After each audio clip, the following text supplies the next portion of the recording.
Have you ever had a finish line in your life?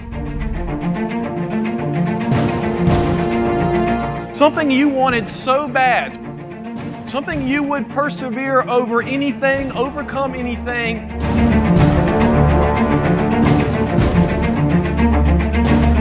Struggle through anything. I will do everything I have to just to touch that line. You remember a point like that in your life? When you were struggling, you were fighting, you were dealing, you don't think you can go anymore, you don't think you can do this job anymore, you don't think you can deal with this person anymore, you don't think you can deal with this challenge, this difficulty anymore, and it all comes down to how bad do you want to keep going?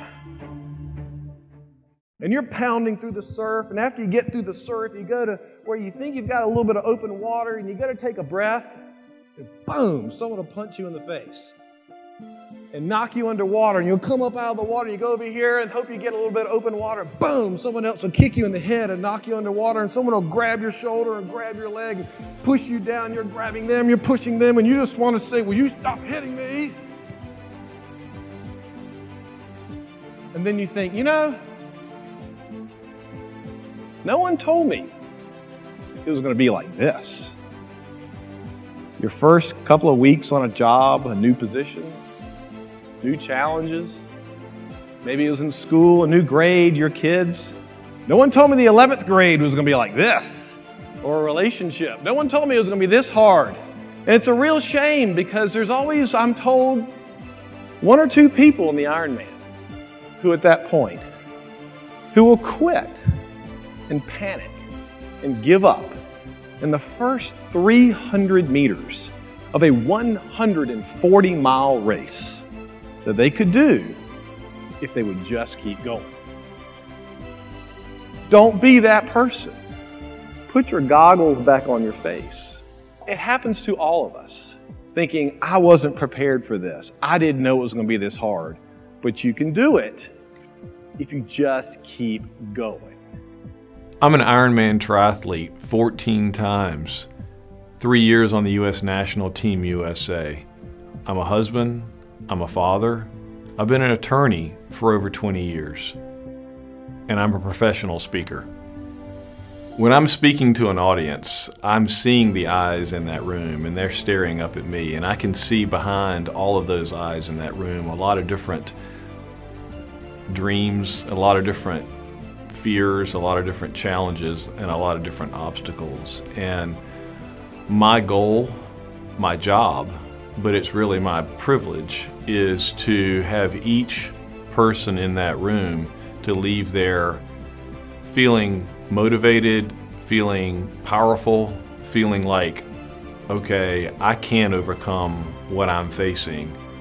When I was just out of college, I was diagnosed with type 1 diabetes, and that started me on a path on my life that takes me to where I am now. I started racing marathons just to prove that I could do it.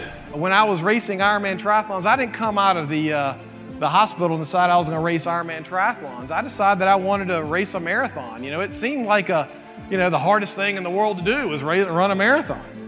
And I signed up for this marathon. It was going to be in Hawaii. I was going to raise money for the American Diabetes Association. And it was 26.2 of the most miserable, painful, wonderful miles of my whole life. Because I'd never run a marathon before. And I got to the finish line of that marathon. And it's about 900 degrees in Hawaii that day. And I'm laying there at the finish line of that marathon. And I'm feeling absolutely miserable and ecstatic. Because I had just run a marathon with type 1 diabetes. And there's this guy sitting next to me, and he says, you know, this is where they run the Ironman triathlon. And those guys, they swim 2.5 miles out there in the Pacific Ocean. Then they bike 112 miles up the coast of Hawaii and back. Then they run this marathon. And I leaned over to that guy, and I threw up on him. I thought, What kind of freak of fitness swims 2.5 miles, bikes 112 miles, and then runs a marathon? And who can do that with type 1 diabetes?